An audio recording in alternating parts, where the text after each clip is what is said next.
रिक्षा driver आणि taxi ड्रायव्हरना धमकवताय तुम्ही. तुम्हाला कळतंय का तुम्ही काय करताय? हां, अरे तुम्ही जरा तुमच्या लीगल डिपार्टमेंटला कन्सल्ट करा हो मंत्री साहेब. तुम्ही नॅचरल जस्टिस ऐकलं का? नॅचरल जस्टिस कोणाला म्हणतात? हां, ह्युमन राईट्सबद्दल माहिती आहे का तुम्हाला? आणि तुम्हाला माहीत नाही, जर तुम्हाला अभ्यास नाही तर तुमच्या IAS IPSना कन्सल्ट करा, तुमच्या लीगल डिपार्टमेंटला अप्रोच करा हो साहेब. हां, गरीब लोकांना धमकवत आहे तुम्ही. तुम्हाला कळतं आहे की तुम्ही काय करताय, त्याचा परिणाम काय होणार आहे? हां, ते इंटरनॅशनल मुद्दा बनू शकतो. ह्युमन राईट्सची व्हायलेशन करताय तुम्ही. You are doing against natural justice. जर त्याला मराठी नाही शिकली नाही आली, तुम्ही प्रेमाने सांगा, त्यांना वेळ वाढवून द्या, त्यांना वेळ द्या. तुमची स्वतःची मुलं फॉरेनमध्ये शिकते, तुम्ही स्वतःच्या तुम्हाला मुलांना इंग्लिश मीडियममध्ये कन्व्हेंटमध्ये टाकतात आणि ह्या गरीब टॅक्सी ड्रायव्हर आणि रिक्षा ड्रायव्हरना तुम्ही धमकवत आहेत. त्यांची लायसन्स सस्पेंड करणार, त्यांच्या परमिट रद्द करणार. तुम्ही कसं काय करू शकता? तुम्ही संविधानाचा विरुद्ध काम करताय, हे लक्षात ठेवा.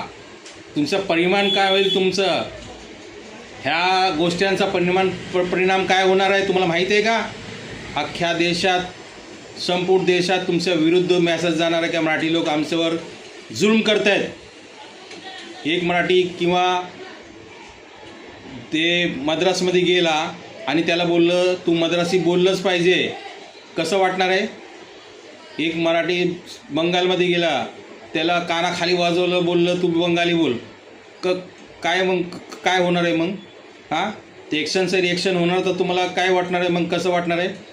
तुम्ही नफरत पसरवताय हो. असं करू नका. त्यांना वेळ द्या.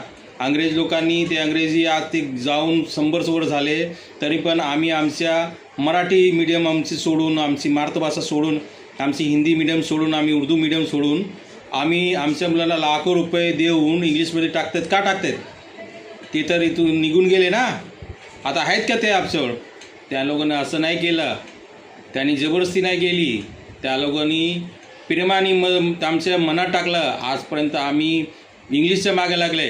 अरे शाळा बघा हो, सगळं शाळा मराठी मीडियम शाळा बंद होत चालली आहे.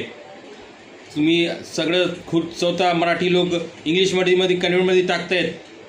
हां, आणि तुम्ही ह्या गरीब बिचाऱ्या ड्रायव्हर लोकांना तुम्ही धमकवतायत. हां, असं करू नका. तुमची रिक्वेस्ट आहे, त्यांना वेळ द्या, वेळ वाढवून द्या आणि प्रेमाने बोला. हे असं ठीक आहे. Thank you very much.